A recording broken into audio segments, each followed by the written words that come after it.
Something very traumatizing happened to me when I was a very little kid.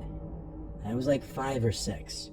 A nearby street was having a block party, which is basically just where a block is closed off to traffic and all of the neighbors on the street chip in for food and activities. My older brother, who was like 11 or 12, took me with him to this block party. It was a weekend, so our parents were a little more lenient with the curfew. My brother apparently had some friends on this block, and he met up with them, with me following behind him. I remember him introducing me to some of his friends, but I was a really shy kid, so I didn't really say much to them. Most of the night was a blur because it was just so long ago, but somehow I got separated from my brother. At such a young age, I remember panicking that I was lost. I was looking around everywhere for my brother. Eventually I bumped into some tall old man, and he knelt down and asked me something along the lines of, "Where was my family?" Then he said he didn't recognize me from the street. I told him I was there with my brother, but I lost him. He started acting all concerned, and told me to come with him to his house so he could call my parents.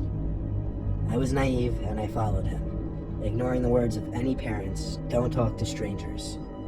He led me through the crowd as I held his hand, and we got to his house. Once inside, he looked at me and smiled, and asked if I wanted any snacks. I nodded my head shyly. He went to his pantry and grabbed a bag of chips. Then he told me to follow him upstairs. He led me to a small bedroom upstairs and told me to sit on the bed as he pulled up a chair in front of me and just sat down.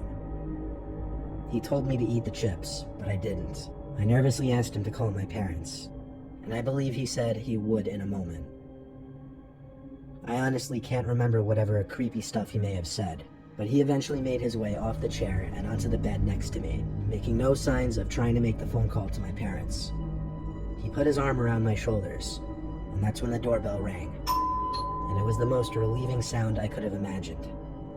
He looked at me and told me to wait there. Of course, when the old man got downstairs and opened the front door, I ran downstairs seeking the aid of whoever was at the door, and it happened to be my brother, his friends, and a couple adults. My brother was told by someone that I was seen entering the old man's house earlier.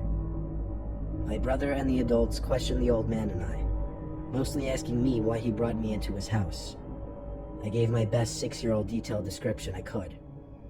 It probably was enough for everyone to realize what might have been about to go down. One of the adults brought my brother and I to her house, where she called my parents and then the police. My mom and dad were over in a heartbeat, and the cops followed shortly. I asked my mom and dad before writing this what I said that got the cops to arrest the old man, and it was simply that I said the old man lied about calling my parents and started touching me. I didn't ask my parents anything else, because quite frankly, I don't like talking or thinking about it too much. I'm just grateful things worked out the way they did, because I'm sure they were about to go very south.